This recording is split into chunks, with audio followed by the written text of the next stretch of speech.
میرا یہ قدم تمام اولیاء کرام کی گردن پر ہے۔ ایک مرتبہ محلہ حلبہ میں اپنے مہمان خانے میں وعظ فرماتے ہوئے حضور سیدنا غوث اعظم پر اچانک حالت کشف طاری ہوئی۔ آپ رحمت اللہ علیہ نے فرمایا، میرا یہ قدم ہر ولی اللہ کی گردن پر ہے۔ یہ ارشاد سن کر تمام اولیاء اللہ نے اپنی گردنیں جھکا دیں۔ صلحائے امت نے اس کی توضیح فرمائی ہے کہ آپ رحمت اللہ علیہ کے عہد مبارک اور بعد میں قیامت تک آپ کی عطا کے بغیر ولی اللہ ولایت کے درجے پر فائز نہیں ہو سکتا۔ سلطان الہند حضرت خواجہ معین الدین چشتی المعروف خواجہ غریب نواز اس وقت خراسان کے پہاڑوں پر مجاہدات میں مشغول تھے۔ انہوں نے بھی حضور سیدنا غوث اعظم کا ارشاد گرامی سن کر اپنی گردن جھکا دی اور یوں عرض گزار ہوئے، آپ کے قدمین شریفین میرے سر اور میرے آنکھوں پر ہیں۔ حضور سیدنا غوث اعظم فرماتے ہیں کہ میں 10 برس کی عمر میں اپنے شہر کے مکتب میں حصول علم کے لیے جایا کرتا تھا۔ اس وقت میرے ساتھ ملائکہ بھی ہوتے تھے جو میرے آگے پیچھے میری حفاظت کے لیے چلتے تھے۔ جب میں مدرسہ پہنچتا تو یہ منادی کرتے تھے، اللہ کے ولی کے لیے جگہ خالی کر دو۔ چنانچہ وہ میرے لیے جگہ خالی کر دیتے تھے۔ ایک مرتبہ میں نے ایک ایسے شخص کو دیکھا جس نے فرشتوں کی آواز سن کر کہا، جس میں کوئی مزاحمت نہ ہوگی، کہ یہ ایک نہایت معزز گھرانے کا فرد ہے اور عن قریب اس کو وہ عظمت حاصل ہوگی جس میں کوئی مزاحمت نہ ہوگی، اور اس کو ایسا قرب نصیب ہوگا کہ اس کو کوئی فریب نہ دے سکے گا۔ پھر 40 برس بعد میں نے اس شخص کو پہچانا۔ وہ شخص ابدالوں میں سے تھا۔ حضرت شیخ ابو سعود احمد بن بکر حریمی سے مروی ہے کہ حضور سیدنا غوث اعظم نے فرمایا کہ میں 55 سال تک تنہا عراق کے بیابانوں میں پھرتا رہا۔ میں لوگوں کو نہ جانتا، لوگ مجھے نہ جانتے۔ اسی دوران میرے پاس رجال الغیب اور جنات تشریف لاتے جنہیں میں طریقت اور اصول کی تعلیم دیتا تھا۔ ابتدا میں جب میں عراق میں داخل ہوا تو حضرت خضر میرے ہم سفر بنے، اور بعد میں اس وقت ان کو پہچانتا نہ تھا، اور اس کے ساتھ میرا معاہدہ ہوا کہ میں ان کے کسی حکم کی خلاف ورزی نہیں کروں گا۔ ایک مرتبہ انہوں نے مجھے ایک جگہ بیٹھنے کا حکم دیا اور میں اس جگہ 3 سال تک بیٹھا رہا۔ سال میں ایک مرتبہ حضرت خضر میرے پاس تشریف لاتے، فرماتے کہ یہی تیرا مقام ہے جہاں تجھے پہنچایا گیا ہے۔ اس عرصہ کے دوران تمام نفسانی خواہشات مجھ پر انسانی شکل میں وارد ہوئیں، لیکن اللہ عز و جل نے مجھے ہر موقع پر استقامت عطا فرمائی اور مجھے ان خرافات سے بچائے رکھا۔ ابتدا میں میرا نفس مجاہدہ کا کوئی طریقہ اختیار کرتا تو میں اس پر قائم ہو جاتا اور کسی چیز کو قبول نہ کرتا تھا۔ ایک طویل مدت تک اپنا گلا گھونٹتے ہوئے میں مدائن کے جنگلوں میں مجاہدات میں مشغول رہا۔ حضور سیدنا غوث اعظم فرماتے ہیں کہ میں نے اپنے نفس کو مختلف مجاہدوں، مختلف ریاضتوں اور مختلف مشقتوں میں ڈالے رکھا۔ 1 سال تک میں گری ہوئی چیزیں اٹھا کر کھاتا رہا، دوسرے سال پانی پر گزارا کیا، اور تیسرے سال نہ میں نے کچھ کھایا، نہ پیا اور نہ ہی سویا۔ ایک مرتبہ شدید سردی کی وجہ سے میں ایوان کسریٰ کے کھنڈرات میں سویا تو رات بھر میں 40 مرتبہ طبیعت خراب ہوئی۔ حضور سیدنا غوث اعظم فرماتے ہیں، ہر سال ایک بزرگ آتے اور وہ مجھے جبہ دے کر چلے جاتے۔ اسی طرح میں نے بے شمار طریقوں سے دنیا اور نفس سے چھٹکارا پانے کی کوشش کی۔ لوگ مجھے دیوانہ سمجھتے تھے۔ میں برہنہ جسم جنگلوں میں چلا جاتا اور کانٹوں پر لوٹتا شور مچاتا تھا۔ میرا تمام بدن سے خون جاری ہو جایا کرتا تھا اور لوگ مجھے اٹھا کر شفا خانے لے جایا کرتے، جہاں میری حالت مزید بگڑ جاتی۔ ایک وقت ایسا بھی آیا جب مجھ میں اور مردہ میں کوئی فرق نہ تھا۔ لوگ کفن لے کر آئے، غسال کو بلوایا کہ وہ مجھے غسل دے دیں۔ ابھی انہوں نے مجھے غسل دینے کے لیے تختہ پر ڈالا ہی تھا کہ میری حالت درست ہو گئی۔ میں اٹھ کھڑا ہوا۔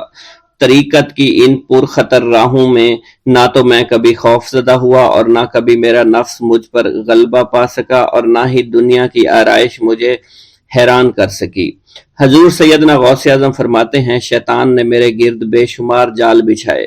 جب میں نے اس سے کہا کہ یہ کیا ہے تو اس نے کہا، یہ دنیاوی چیزیں ہیں اور میں ان جالوں سے تم جیسوں کو شکار کرتا ہوں۔ میں نے 1 سال تک شیطان کا مقابلہ کیا، اس کے بچھائے ہوئے تمام جالوں کو ختم کر دیا۔ اس کے بعد میرے سینے کو کھول دیا گیا اور مجھ پر بے شمار خلائق ظاہر ہوئے۔ حضور سیدنا غوث اعظم فرماتے ہیں میں نے دریافت کیا کہ یہ علائق کیسے ہیں؟ جواب ملا کہ یہ خلق کے اسباب ہیں جو تم سے ملے ہوئے ہیں۔ میں سال بھر ان کی جانب متوجہ رہا یہاں تک کہ وہ مجھ سے جدا ہو گئے۔ جب مجھ پر میرا باطن ظاہر کیا گیا تو میں نے اپنے قلب کو بہت سے علائق سے ملوث پایا۔ میں نے دریافت کیا کہ یہ علائق کیا ہیں؟ جواب ملا یہ تمہارے ارادے، تمہارے اختیارات ہیں۔ چنانچہ 1 سال تک ان کی جانب متوجہ رہا کہ وہ مجھ سے دور ہو گئے۔ میرا قلب ان تمام غلاظتوں سے نجات پا گیا۔ پھر مجھ پر میرے نفس کو ظاہر کیا گیا، میں نے اس کا مشاہدہ کیا، مجھے معلوم ہوا اس کے ساتھ کچھ امراض اور بھی ہیں اور نفس کی خواہشات زندہ ہیں، نفس کا شیطان سرکش ہے۔ چنانچہ میں نے سال بھر پھر توجہ دلائی اور میرے نفس کے تمام امراض سرے سے ہی ختم ہو گئے اور اس کے شیطان نے کلمہ پڑھ لیا اور پھر میرے تمام امور اللہ کے لیے ہو گئے اور میں اپنی ہستی سے باہر نکل آیا۔ حضور سیدنا غوث اعظم فرماتے ہیں پھر میں توکل کے دروازے پر آیا تاکہ میرا مقصد پورا ہو، لیکن جب میں نے توکل کے دروازے پر پہنچا تو بے شمار لوگ موجود تھے۔ میں اس ہجوم کو چیرتا ہوا آگے بڑھا اور شکر کے دروازے پر پہنچ گیا، یہاں پر بھی لوگوں کا جمع غفیر موجود تھا، اس سے بھی چیرتا ہوا آگے بڑھا اور مشاہدہ کے دروازے پر پہنچ گیا اور یہاں پر موجود ہجوم کو چیرتا ہوا اندر داخل ہوا، حتیٰ کہ سب سے آخر میں مجھے فقر کے دروازے پر لایا گیا۔ فقر کا دروازہ خالی تھا۔ جب اس دروازہ میں داخل ہوا تو دیکھا جن جن چیزوں کو میں نے ترک کیا تھا وہ سب یہاں موجود تھیں۔ یہاں مجھے ایک بہت بڑے روحانی خزانے کی فتوحات سے نوازا گیا اور میرے لیے تمام دنیا کے خزانے کھول دیے گئے۔ مجھے روحانی عزت، دائمی فنا اور خالص آزادی عطا فرمائی گئی۔ میری تمام چیزیں جو میری ہستی اور میری صفات سب معدوم ہو گئیں اور میری ہستی کی جگہ کسی اور نے لے لی۔ حضرت شیخ ابو سعید مخزومی نے حضور سیدنا غوث اعظم کو خرقہ خلافت سے نوازا اور فرمایا اے عبد القادر، یہ وہ خرقہ ہے جو حضور نبی کریم صلی اللہ علیہ وسلم نے حضرت سیدنا علی المرتضیٰ کو عطا فرمایا، اور حضرت سیدنا علی المرتضیٰ نے یہ خرقہ حضرت خواجہ حسن بصری کو عطا فرمایا تھا، جس سے ہوتا ہوا یہ خرقہ مجھ تک پہنچا، اور یہ تمہاری امانت تھی جو میں نے تم تک آج پہنچا دی ہے۔ حضور سیدنا غوث اعظم نے جب خرقہ مبارک کو زیب تن کیا تو آپ پر بے شمار انوار و تجلیات کی بارش ہونا شروع ہو گئی۔ حضور سیدنا غوث اعظم نے حضرت شیخ ابو سعید مخزومی کے مدرسہ میں تدریسی فرائض سر انجام دینا شروع کر دیے۔ آپ کے لیے فی الحال تدریسی مصروفیات کے علاوہ کوئی کام نہ تھا۔ آپ کی شبانہ روز کی محنت سے آپ کے نام کا شعرہ کچھ ہی دنوں میں سارے بغداد میں پھیل گیا۔ طلبہ دور دراز کے علاقوں سے علم کے حصول کے لیے آنے لگے۔ طلبہ کی تعداد جب مزید بڑھنا شروع ہو گئی تو ارد گرد کے کئی مکانات کو خرید کر مدرسہ میں داخل کر لیا گیا۔ کتب سیر میں منقول ہے کہ 528 ہجری میں آپ مدرسہ نظامیہ کی وسیع عمارت تعمیر فرما چکے تھے۔ اس مدرسہ کی تعمیر میں آپ نے بحیثیت مزدور بھی حصہ لیا تھا۔ حضرت شیخ ابو الخشاب سے مروی ہے کہ میں جوانی میں جب علم نحو پڑھ رہا تھا تو لوگوں نے مجھے حضور سیدنا غوث اعظم کے پاس جانے کا مشورہ دیا، اور اس کی وجہ سے مجھے بھی اشتیاق ہوا کہ میں آپ کا واز سنوں۔ ایک مرتبہ کچھ لوگوں کے ہمراہ آپ کی مجلس میں دوستوں کے ہمراہ حاضر ہوا۔ آپ نے میری جانب توجہ کرتے ہوئے فرمایا ہماری صحبت اختیار کر لو۔ چنانچہ میں نے آپ کے فرمان کے مطابق آپ کی صحبت کو اختیار کر لیا۔ آپ نے مجھے علم نحو کے علاوہ علوم عقلیہ اور تقلد حاصل کیے جس سے مجھے کوئی واقفیت پہلے نہیں تھی۔ 1 سال کے عرصہ میں آپ کی نظر کرم سے میں نے وہ علوم حاصل کر لیے جو گزشتہ اتنی عمر گزارنے کے باوجود بھی مجھے حاصل نہیں ہوئے تھے۔ منقول ہے حضرت شیخ بقا بن بطو، شیخ علی بن ہیتی اور شیخ کیلوی جب حضور سیدنا غوث اعظم کے مدرسہ میں آتے تو جھاڑو دیا کرتے تھے اور چھڑکاؤ کرتے تھے، لیکن آپ کی اجازت کے بغیر کبھی اندر داخل نہ ہوتے تھے۔ اجازت ملنے کے بعد آپ حضرات اندر داخل ہوتے اور اجازت ملنے پر ہی بیٹھتے تھے۔ آپ سے امان طلب کرتے اور امان مل جانے کے بعد مؤدب ہو کر بیٹھ جاتے۔ جس وقت آپ کہیں جانے کا ارادہ کرتے تو یہ حضرات سواری کے ہمراہ چلتے۔ آپ انہیں اس فعل سے منع فرمایا کرتے تھے اور کہتے تھے کہ ہمیں آپ کے ذریعے قرب الہی حاصل ہوا ہے۔ حضرت شیخ محمد قائل الادنیٰ سے مروی ہے کہ ایک مرتبہ حضور سیدنا غوث اعظم سے دریافت کیا گیا کہ آپ کی بزرگی اور عظمت کا راز کیا ہے؟ آپ نے فرمایا کہ میں کبھی جھوٹ نہیں بولتا اور کبھی کسی سے کذب بیانی نہیں کرتا۔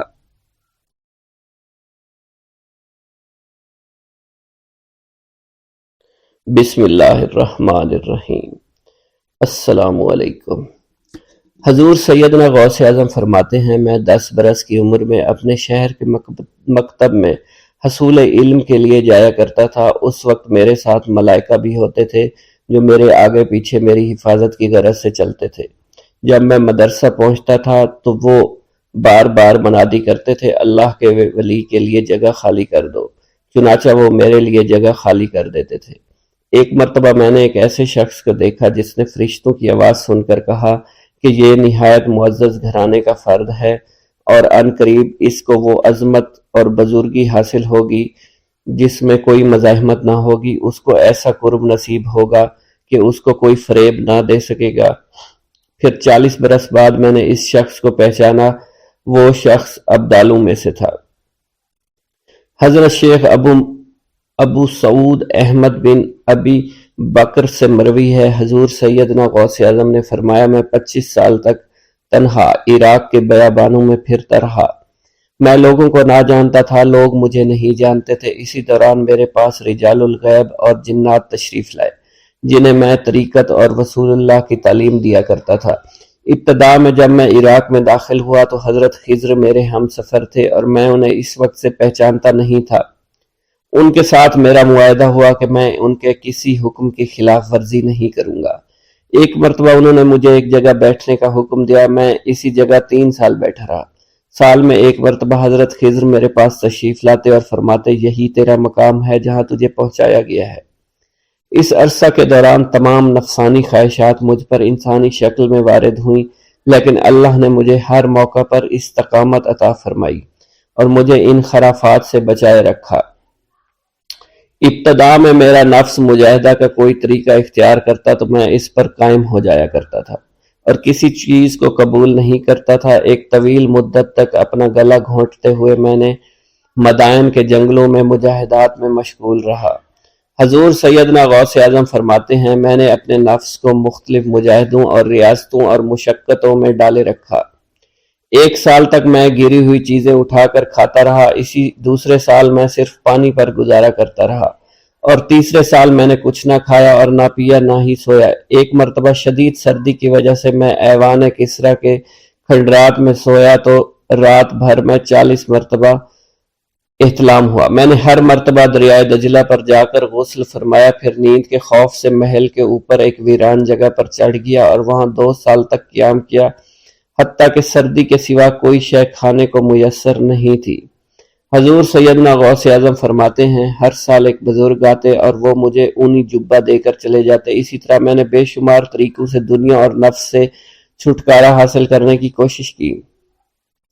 لوگ مجھے دیوانہ سمجھتے تھے، میں برہنہ جسم جنگلوں میں چلا جاتا، کانٹوں پر لوٹا شور مچایا کرتا، میرے تمام بدن سے خون جاری ہو جایا کرتا۔ لوگ مجھے اٹھا کر شفا خانے لے جایا کرتے جہاں میری حالت مزید بگڑ جایا کرتی۔ ایک وقت ایسا آیا جب مجھ میں اور مردہ میں کوئی فرق نہ تھا۔ لوگ کفن لے آئے اور غسال کو بلوایا کہ وہ مجھے غسل دے۔ ابھی انہوں نے مجھے غسل دینے کے لیے ایک تختہ پر لٹایا، میری حالت درست ہو گئی، میں اٹھ کھڑا ہوا۔ طریقت کی ان پرخطر راہوں میں نہ تو میں کبھی خوف زدہ ہوا، نہ کبھی میرا نفس مجھ پر غالب پا سکا اور نہ ہی دنیا کی آسائش مجھے حیران کر سکی۔ حضور سید غوث اعظم فرماتے ہیں، شیطان نے میرے گرد بے شمار جال بچھائے۔ جب میں نے ان سے کہا یہ کیا ہے، اس نے کہا یہ دنیاوی آلائشیں ہیں اور میں ان جالوں میں سے تم لوگوں کا شکار کیا کرتا ہوں۔ میں نے 1 سال تک شیطان کا مقابلہ کیا، اس کے بچھائے ہوئے تمام جالوں کو ختم کیا۔ اس کے بعد میرے سینے کو کھول دیا گیا اور مجھ پر بے شمار خلائق ظاہر ہوئے۔ حضور سیدنا غوث اعظم فرماتے ہیں، میں نے دریافت کیا کہ یہ اللہ ایک کیسے ہے؟ جواب ملا، یہ خلق کے اسباب ہیں جو تم سے ملے ہوئے ہیں۔ میں سال بھر ان کی جانب متوجہ رہا، یہاں تک کہ وہ مجھ سے جدا ہو گئے۔ جب مجھ پر باطن ظاہر ہوا تو میں اپنے قلب کو بہت سے علائق سے ملوث پایا۔ میں نے دریافت کیا یہ علائق کیا ہیں؟ جواب ملا یہ تمہارے ارادے، تمہارے اختیارات ہیں۔ چنانچہ 1 سال تک ان کی جانب متوجہ رہا، یہاں تک کہ وہ سب علائق مجھ سے دور ہو گئے اور میرا قلب ان غلاظتوں سے نجات پا گیا۔ حضور سیدنا غوث اعظم فرماتے ہیں پھر میں نے توکل کے دروازے پر آیا، میرا مقصد پورا ہو، لیکن جب میں توکل کے دروازے پر پہنچا بے شمار لوگ وہاں موجود تھے۔ میں ہجوم کو چیرتا بڑھا اور شکر کے دروازے پر پہنچ گیا، یہاں بھی لوگوں کا جمع غفیر موجود تھا، اسے بھی چیرتا آگے بڑھا اور مشاہدہ کے دروازے پر پہنچ گیا، یہاں پر موجود ہجوم کو بھی چیرتا ہوا اندر داخل ہوا، حتیٰ کہ سب سے آخر میں مجھے فقر کے دروازے پر لا دیا گیا۔ فقر کا دروازہ خالی تھا۔ جب میں اس دروازے میں داخل ہوا تو دیکھا جن جن چیزوں کو میں نے ترک کیا تھا وہ سب یہاں موجود تھی۔ یہاں مجھے ایک بہت بڑے روحانی خزانے کی فتوحات سے نوازا گیا، میرے لیے تمام دنیا کے خزانے کھول دیے گئے، مجھے روحانی عزت، دائمی غنا اور خالص آزادی عطا فرمائی گئی۔ میری تمام چیزیں جو میری ہستی اور میری صفات سب معدوم ہو گئی تھی، وہ میری ہستی کی جگہ کسی اور نے لے لی تھی۔ حضرت شیخ ابو سعید مخزومی نے حضور سیدنا غوث اعظم کو خرقہ خلافت سے نوازا اور فرمایا اے عبد القادر، یہ وہ خرقہ ہے جو حضور نبی کریم صلی اللہ علیہ وسلم نے سیدنا علی المرتضیٰ کو عطا فرمایا۔ سیدنا علی المرتضیٰ نے یہ خرقہ خواجہ حسن بصری کو عطا فرمایا، جس سے ہوتا ہوا یہ مجھ تک پہنچا، اور یہ تمہاری امانت تھی جو میں نے تم تک پہنچا دی۔ حضور سیدنا غوث اعظم نے جب خرقہ مبارک کو زیب تن کیا تو آپ پر بے شمار انوار و تجلیات کی بارش ہونا شروع ہو گئی۔ حضرت شیخ ابراہیم قندوزی کی آمد۔ ایک دن حضرت خواجہ معین الدین چشتی حسب معمول درختوں کو پانی دے رہے تھے۔ حضرت شیخ ابراہیم قندوزی گھومتے پھرتے اسی باغ کی طرف آن نکلے۔ حضرت شیخ ابراہیم قندوزی اسی آبادی میں رہا کرتے تھے جہاں آپ مقیم تھے، اور وہ اللہ عز و جل کے عشق میں اس قدر ڈوبے ہوئے تھے کہ ان پر عشق حقیقی کی وجہ سے اکثر خود فراموشی کی حالت طاری رہتی تھی۔ آبادی کے بچے اور بوڑھے انہیں مجذوب کہا کرتے تھے اور قدر کی نگاہ سے دیکھا کرتے تھے۔ جس وقت آپ کی نظر حضرت شیخ ابراہیم قندوزی پر پڑی تو سب کام چھوڑ کر آپ ان کی جانب متوجہ ہو گئے، آگے بڑھ کر خوش آمدید کہا اور دست مبارک کو بوسہ دیا، پھر نہایت عزت اور احترام کے ساتھ ایک سایہ دار درخت کے نیچے بٹھایا۔ ان دنوں انگوروں کا موسم تھا، کچھ پکے ہوئے خوشے بیلوں سے اتار کر آپ کی خدمت میں پیش کیے اور خود باادب ہو کر دو زانوں بیٹھ گئے۔ حضرت شیخ ابراہیم قندوزی کو حضرت خواجہ معین الدین چشتی کی مہمان نوازی کا انداز بہت پسند آیا، آپ کا یہ ادب بہت بھلا محسوس ہوا۔ حضرت شیخ ابراہیم قندوزی پہچان گئے کہ یہ بچہ نہایت ہونہار اور راہ حق کا متلاشی ہے۔ حضرت شیخ ابراہیم قندوزی نے اپنی جیب سے ایک کھلی کا ٹکڑا نکالا، دندان مبارک سے چبا کر خواجہ معین الدین چشتی کے دہنے مبارک میں ڈال دیا۔ وہ کھلی کا ٹکڑا شباب معرفت کا جام تھا جسے پیتے ہی آپ پر خودی کی کیفیت طاری ہو گئی اور نگاہوں سے تمام حجابات دور ہو گئے، آنکھوں میں نور ہی نور چھا گیا، تعینات کے حجابات سامنے سے اٹھ گئے، جوش حیرت قلب پر طاری ہو گیا، آنکھیں کھلی کی کھلی رہ گئیں۔ یہ نہیں کہا جا سکتا حضرت خواجہ معین الدین چشتی اس حالت فراموشی میں کب تک آئینہ حیرت بنے رہے۔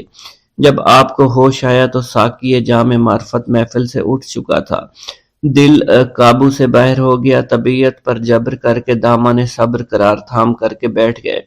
عشق میں صبر چونکہ انتہائی دشوار ہوتا ہے، لہذا حضرت خواجہ معین الدین چشتی کو بھی قرار نہ رہا، اور جو جلوہ آپ کو حضرت شیخ ابراہیم قندوزی دکھا چکے تھے، اس جلوہ کو دیکھنے کے بعد آپ خود پر ایک دیوانگی کی ایک کیفیت طاری ہو چکی تھی، اور دنیا اور دولت، دنیا سب حقیر اور بے وقعت دکھائی دینے لگی۔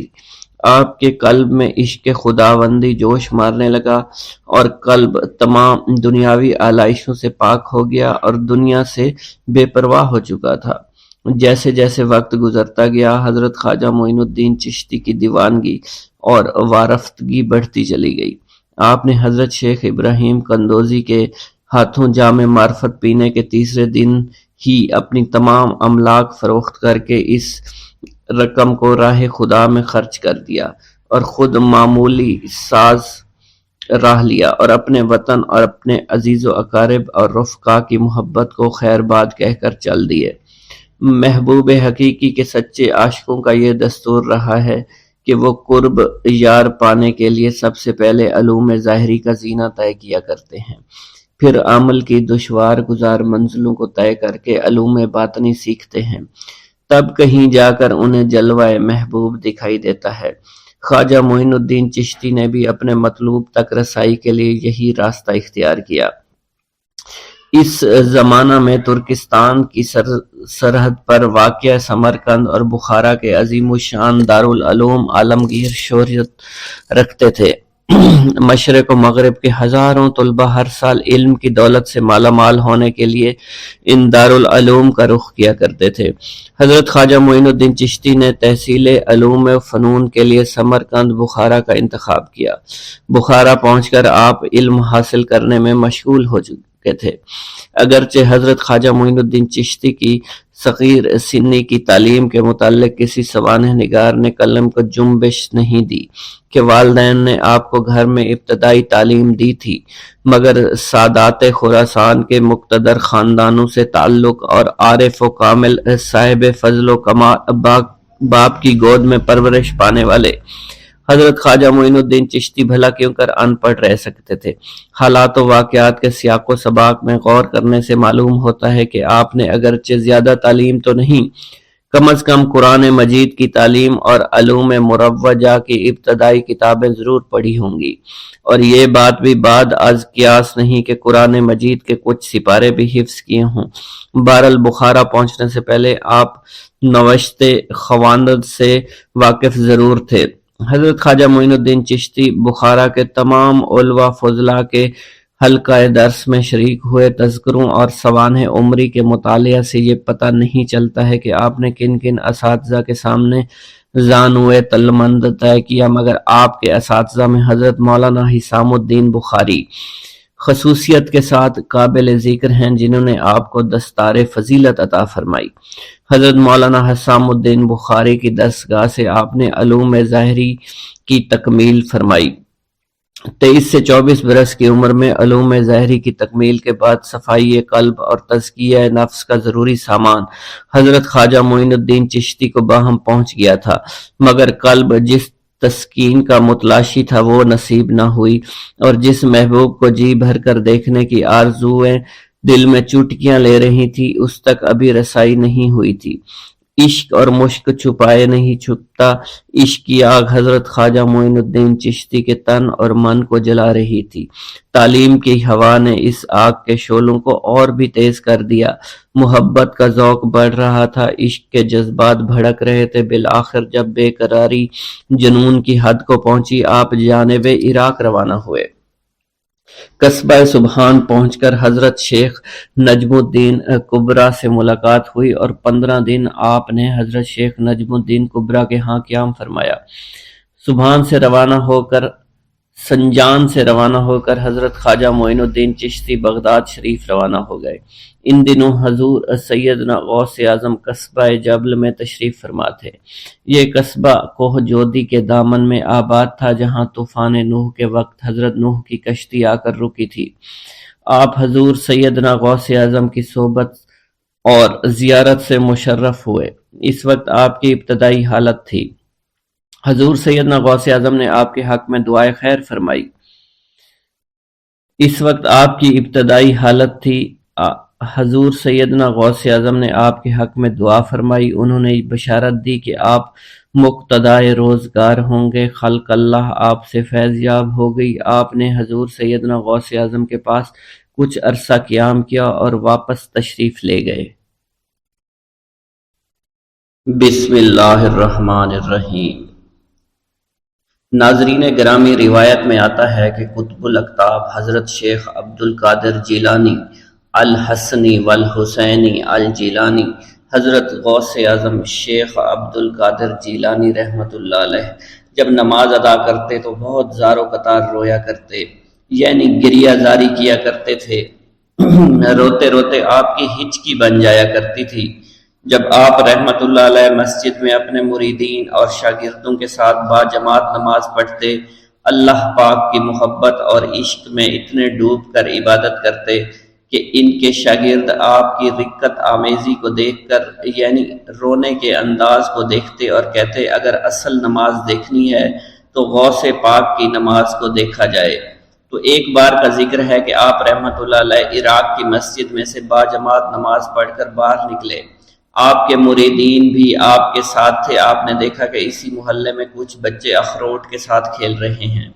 آپ بچوں سے بہت پیار کیا کرتے تھے، گویا کہ خود بچپن میں کبھی بچوں کی طرح کھیل کود نہیں کر سکے، لیکن بچوں کو دیکھ کر آپ مسکراتے تھے۔ آپ آگے بڑھنے لگے اور مریدین کی بڑی جماعت بھی آپ کے ساتھ تھی۔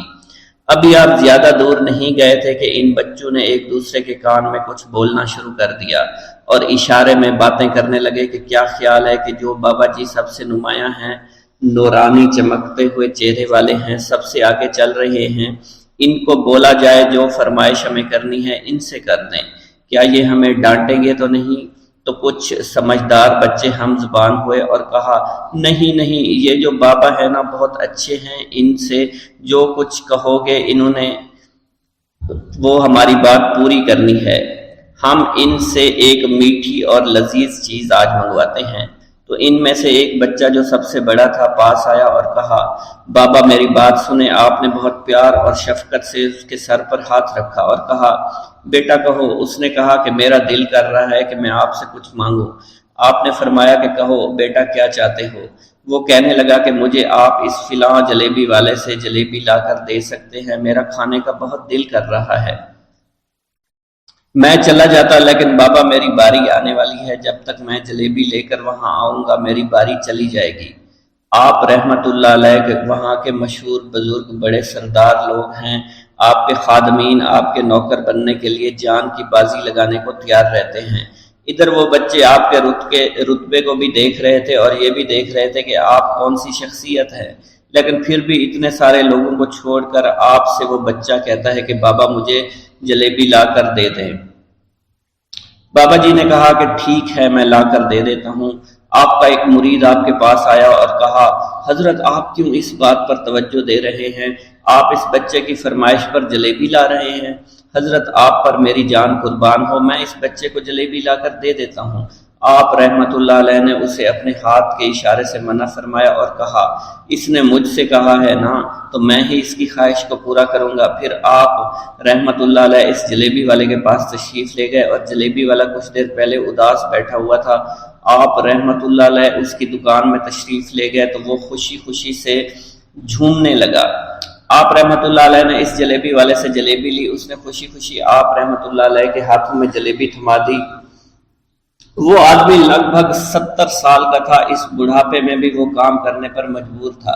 اس کی آنکھوں میں آپ رحمت اللہ علیہ کو دیکھ کر آنکھوں سے آنسو آ گئے۔ اس نے روتے ہوئے کہا اللہ کا لاکھ لاکھ شکر ہے، اس نے میری دعا سن لی۔ آپ نے میری دکان میں قدم رکھے تو کئی دنوں سے آپ کے انتظار میں یہاں بیٹھا ہوا تھا۔ میں جانتا تھا کہ آپ ضرور میری دکان پر تشریف لائیں گے۔ آپ رحمت اللہ علیہ نے فرمایا تمہیں کیسے پتا تھا کہ میں تمہاری دکان پر آؤں گا؟ وہ کہنے لگا کہ حضرت عرصہ ہوا ہے، کئی مہینوں سے میرا کاروبار نہیں چل رہا تھا، میرا کاروبار دن بدن ٹھپ ہوتا جا رہا تھا، فاقوں تک کی نوبت آ گئی تھی۔ مجھے اپنی فکر نہیں تھی لیکن اپنے چھوٹے چھوٹے بچوں کی تھی۔ اس بڑھاپے میں اللہ تعالیٰ نے اولاد تو دی لیکن ان کو پالنے کا کوئی بندوبست نہیں ہو رہا تھا۔ میں نے اپنی اس پریشانی کا ذکر کسی سے کیا تو اس نے کہا کہ عراق کے ایک شہر میں چلے جاؤ، وہاں پر کوئی ایک فقیر ہے، اس سے دعا کراؤ، وہ جس کے لیے دعا کرتے ہیں اس کا کام بن جاتا ہے۔ میں اتنا پریشان تھا کہ اس آدمی کے کہنے پر اس فقیر سے ملنے چلا گیا۔ اس کی تلاش کر کے میں نے اس سے کہا تم میرے لیے دعا کرو تاکہ میرے کاروبار میں ترقی ہو جائے اور میرے رزق میں برکت ہو جائے اور تنگ دستی دور ہو جائے تاکہ میں بیوی بچوں کا پیٹ پال سکوں۔ فقیر مجھے دیکھ کر کہنے لگا کہ تم پیران پیر غوث اعظم دستگیر رحمت اللہ علیہ کو نہیں جانتے؟ میں نے کہا میں نہیں جانتا۔ وہ کہنے لگا حیرت ہے کہ تمہیں یہ پتہ نہیں کہ تم ان کو جانتے ہی نہیں کہ ولیوں کے سردار ہیں۔ میں تو بہت چھوٹا سا فقیر ہوں، میری دعاؤں میں اتنا اثر نہیں کہ وہ غوث اعظم رحمت اللہ علیہ ہیں جس کے لیے بھی دعا کریں اس کا بیڑا پار ہو جایا کرتا ہے، اور جب اس دور میں غوث پاک رحمۃ اللہ علیہ خود موجود ہے تو پھر ہمارا کیا مقام ہوگا ان کی دعا کے آگے؟ ہماری دعا کچھ بھی نہیں ہے۔ میں نے کہا اگر یہ بات ہے کہ آپ سے بڑا کوئی بزرگ ہے تو مجھے بتائیے کہ غوث پاک رحمۃ اللہ علیہ مجھے کہاں ملیں گے اور میں کہاں جاؤں ان سے ملنے کے لیے؟ وہ کہنے لگا کہ وہ جیلان میں ہیں، تم ادھر جاؤ، ہماری کیا جرت کہ آپ کے لیے دعا کریں۔ آپ رحمۃ اللہ علیہ جس کے لیے بھی دعا فرماتے ہیں اس کا بیڑا پار ہو جاتا ہے، اور اس کو کہیں بول جانے کی ضرورت نہیں ہوتی۔ حضور جب اس فقیر نے مجھے یہ بات کہی تو فوراً جیلان شریف میں آ گیا، اور یہاں پر میں نے آپ کی تلاش شروع کی۔ آج دیکھیے آپ خود بخود میری دکان پر تشریف لائے ہیں، اب دیکھیے کہ آپ کے آنے سے کیسا نور میری دکان میں آ گیا ہے۔ حضور میرے حق میں دعا فرما دیجئے، اللہ پاک میری زندگی کو آسانیاں عطا فرمائے، مجھے اپنی بیوی اور بچوں کی بہت فکر ہے۔ آپ رحمۃ اللہ علیہ نے فرمایا پریشان ہونے کی ضرورت نہیں، اللہ تعالیٰ سب معاملات ٹھیک فرما دے گا۔ یہ کہہ کر آپ تشریف لے گئے، اس بچے کے پاس آئے اور اس کے ہاتھ میں جلیبی تھما دی۔ ابھی وہاں سے جانے والے تھے، دوسرا بچہ آیا، اس نے کہا کہ بابا آپ نے اس سے تو جلیبی لا کر دی ہے، مجھے بھی لا کر دیں۔ آپ نے اس سے بھی تسلی دی اور کہا میں تمہیں بھی جلیبی لا کر دے دیتا ہوں بیٹا۔ یہ دیکھ کر مریدین بہت غصہ ہونے لگے اور کہا کہ حضور ہم اس بچے کو جلیبی لا کر دے دیتے ہیں، آپ کیوں زحمت کرتے ہیں؟ لیکن آپ نے فرمایا نہیں، یہ بچے مجھ سے کہہ رہے ہیں نا، میں ان کا نہیں ٹال سکتا۔ حضور آپ بہت مصروف شخصیت ہے، کیوں ان چھوٹے بچوں کی باتیں سن رہے ہیں؟ آپ نے ہاتھ کے اشارے سے انہیں روکا اور فرمایا اللہ تعالیٰ نے ہمیں جس کام کے لیے چنا ہے بس وہ کام ہی ہم کر رہے ہیں، تم لوگ اللہ پاک کی حکمت کو نہیں سمجھ رہے۔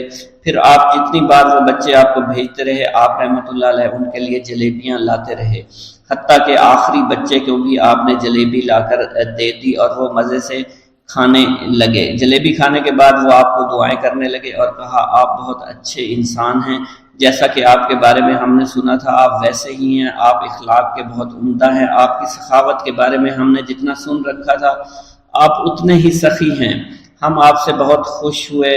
آپ رحمۃ اللہ علیہ مسکرائے، بچوں کی خوشی دیکھ کر آپ کو دلی اطمینان ملا۔